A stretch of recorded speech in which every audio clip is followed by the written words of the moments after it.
Muy buenas noches, compañeros, compañeras e internautas que están interesados en el tema que atañe el día de hoy. En esta ocasión hablaremos de el cambio de sexo y es para un proyecto de la materia de Derecho Conflictual que hice en colaboración con mi compañera Gema. Ambos somos estudiantes de la Universidad Autónoma de Ciudad Juárez. Y sin más preámbulos, vamos a comenzar. Muy bien, antes de entrar de lleno en lo que respecta al campo jurídico, vamos a partir de la opinión de los profesionales del área médica, qué es lo que, cómo ven ellos el cambio de sexo desde el punto de vista de una intervención. Ellos nos mencionan que en realidad se trata de un conjunto de cirugías que están orientadas a cambiar el sexo de nacimiento de una persona por el sexo que corresponde con su identidad de género, o sea, con el género que se identifica. Y determinar cuáles serán estas cirugías depende si se trata de un paciente con transexualidad femenina o masculina. En el caso de una cirugía para una mujer transgénero, la cirugía principal es la genitoplastia feminizante o, dicho en otras palabras, vaginoplastia. El fin de la cirugía principal es crear una vagina en la persona que nació con sexo masculino y que se identifica con el género femenino. La finalidad es que dicha vagina funcione y que también tenga la estética de una vagina como ella la desea. Consiste en extirpar los genitales, que es una orquiectomía, y también en extirpar el pene. Crear una vagina con tejido peniano o del colon y crear una vulva, crear un clítoris y luego los labios genitales. Existen dos tipos: la vaginoplastia por inversión peniana, en la que se invierte la piel del pene y el escroto para crear una vagina, y la vaginoplastia con colgajo rectosigmoidal pediculado, que se utiliza en la parte final del intestino grueso para crear la vagina. El cirujano a cargo de dichas cirugías es el que decidirá cuál es la adecuada, dependiendo de las condiciones del paciente. Otras cirugías complementarias son la cirugía de las mamas, que se realizan mediante implantes de prótesis mamarias o del trasplante de grasa de otras partes del cuerpo para así formar unos senos. Aunado a estas cirugías están la feminización facial, la reducción del cartílago tiroideo, los implantes de glúteos y la eliminación del vello. En estas cirugías el riesgo es muy alto y pueden existir varias complicaciones como infecciones, hematomas, que son moretones, apertura de heridas, necrosis parcial o completa de la vagina que es construida, aparición de fístulas rectovaginales y estenosis de uretra, e incluso en algunos casos se puede llegar a la muerte porque es una cirugía con un procedimiento muy arriesgado.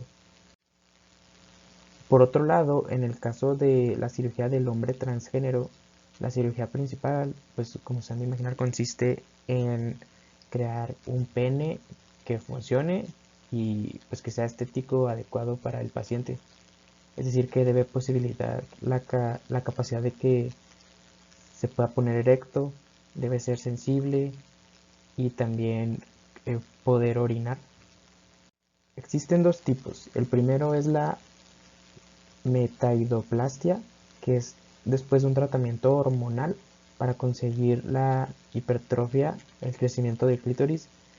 Este órgano es intervenido para crear un pene.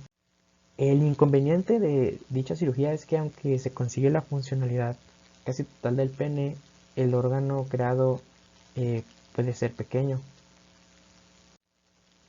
y no siempre es apto para eh, el coito, lo cual es muy importante porque son personas y también quieren ejercer eh, su derecho a la libre sexualidad, entonces son procedimientos muy arriesgados.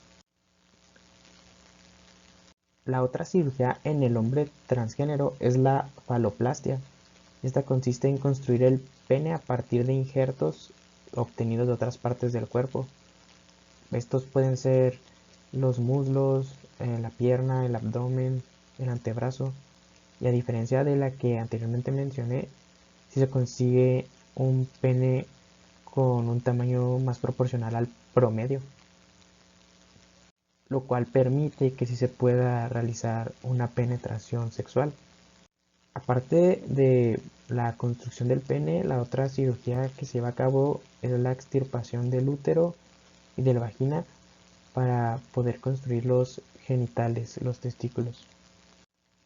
Y también se realiza en muchos casos una mastectomía para extirpar las glándulas mamarias, los senos. Aunado a esto están las cirugías estéticas como la liposucción o el implante de pectorales. Las complicaciones más comunes son infecciones, también moretones, la necrosis del pene construido, cicatrices muy vistosas y en muchos casos también pueden llevar a la muerte. De hecho, se tiene que firmar una carta ante el cirujano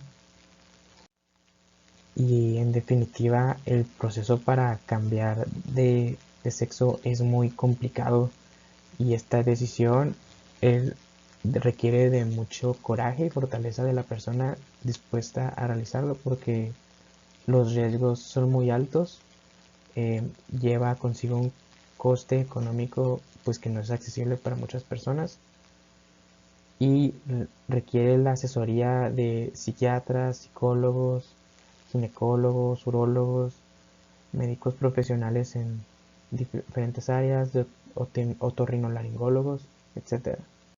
Ahora bien, desde una perspectiva derecho humanista, la CNDH, que es la Comisión Nacional de los Derechos Humanos aquí en México, define a una persona transexual como a aquellas personas que se sienten y se conciben a sí mismas como pertenecientes a un género diferente al que social y culturalmente se asigna a su sexo biológico de nacimiento y que optan por una intervención médica, ya sea hormonal, quirúrgica o ambas, para adecuar su apariencia física y biológica a su realidad psíquica, espiritual y social.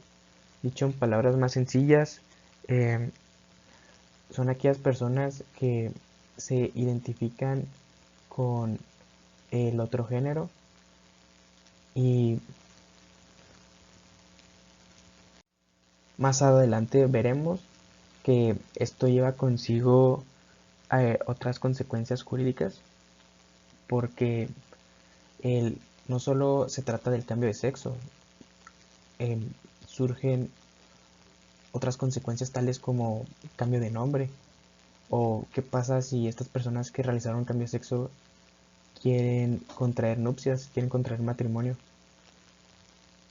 Bueno, en el caso de la Constitución mexicana, eh, nos establece en su quinto párrafo de su primer artículo la prohibición de ejecutar cualquier acción que atente contra la dignidad humana o bien que anule o menoscabe los derechos y libertades de las personas, las cuales tengan su origen en prejuicios de género, sexo, las preferencias sexuales, entre otras.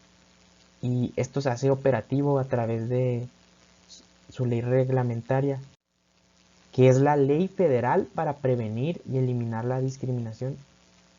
Estas leyes antidiscriminatorias también se encuentran disponibles de manera local en 30 entidades federativas de aquí de México.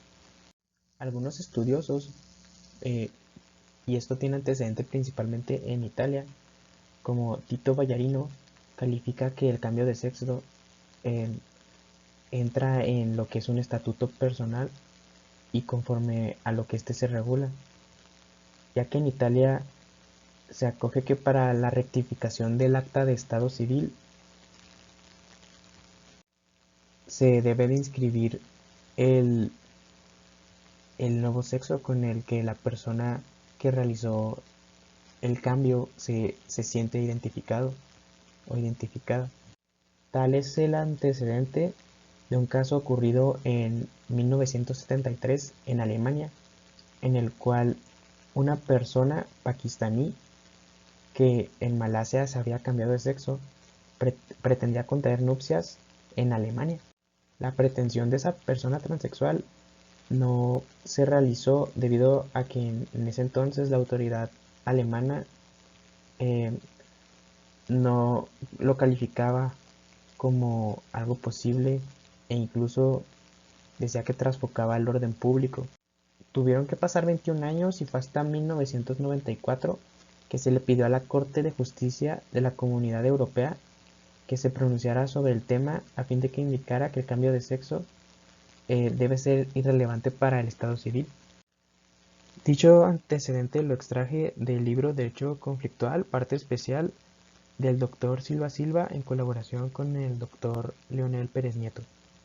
A continuación les presento la siguiente tesis que pueden buscar en la consulta de tesis en la página de la Suprema Corte de Justicia de la Nación o en el Juris de aquí de México, y se titula Identidad de género autopercibida, que incluye los requisitos que debe cumplir el procedimiento para la adecuación del acta de nacimiento y demás documentos de identidad para aquellas personas que hicieron el procedimiento de la reasignación de sexo. En dicha tesis se menciona elementos importantes como el cambio de nombre, la adecuación de su acta de nacimiento en los registros públicos y aquellos documentos de identidad que ya sean conforme a la identidad de género pues con la que ya se adoptada, eh, y se menciona que constituye un derecho protegido por la Convención Americana de los Derechos Humanos a través de las disposiciones que garantizan el libre desarrollo de la personalidad, el derecho de la privacidad, el reconocimiento de la personalidad jurídica, el derecho al nombre y el derecho a la identidad, así como otros más. En una nota periodística para BBC eh, está el caso de Mike Nicolás Durán, un joven eh, perteneciente a Bogotá, Colombia, que vive, bueno, radica en Medellín, y él fue el primer caso de un colombiano que se identificó como una persona transexual en el registro civil. Él menciona: yo no soy hombre ni mujer, soy trans y necesito que mi cédula lo diga para que se respete mi integridad y mi dignidad. En la nota se menciona que el género trans en los documentos de identidad ya existe en países como Chile, México y Argentina. En el caso de Colombia, que es el país donde te piden la cédula para todo, sigue pendiente. La lucha social para que les reconozcan sus derechos que han llevado a cabo las personas trans en México, pues se ha tenido sus victorias, sus frutos, porque como menciona esta nota, ya son 13 los estados, las entidades federativas aquí en México, que ya tienen leyes para reconocer la identidad de género. Esta información es recopilada de acuerdo con Tania Morales, quien es fundadora de la Asociación por las Infancias Transgénero, de acuerdo al artículo.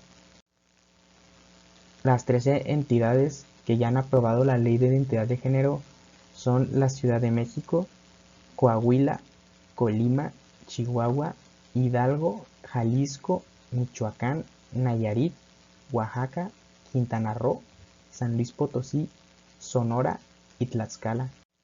Y hasta la fecha, las reformas de Jalisco y Oaxaca son las únicas que incluyen a los y las menores de 18 años, como parte de quienes pueden acceder a cambiar su identidad de género y nombre en su acta de nacimiento. En el resto de los estados, la ley solamente permite este trámite administrativo a personas mayores de 18 años.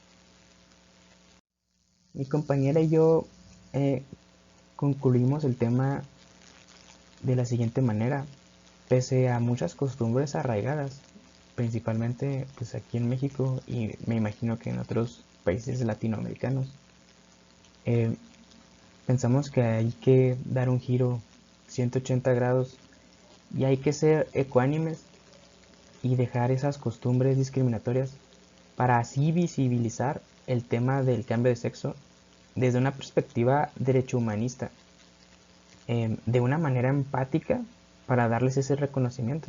No hay que callar, no hay que evitarlo. Incluso si podemos traerlo siempre que se pueda a una mesa de discusión, puedes generar un impacto positivo. Nunca sabes si hay una persona cerca que te esté escuchando y se puede llegar a sentir apoyada. Los derechos humanos, a final de cuentas, son inevitables. Ya para finalizar, adjunto la bibliografía que gracias a esos medios pudimos hacer posible la investigación para finalizar nuestro proyecto. Todos los créditos a los autores. Nosotros solo difundimos y comprimimos la información para poder adecuarla a este video. Igual esperamos que se hayan llevado un dato, que hayan aprendido algo nuevo. Queremos agradecer personalmente a nuestro profesor René Soto por implementar estas actividades y para desarrollar otras capacidades, en este caso de comunicación, para poder realizar unas exposiciones en esta modalidad que es la virtual.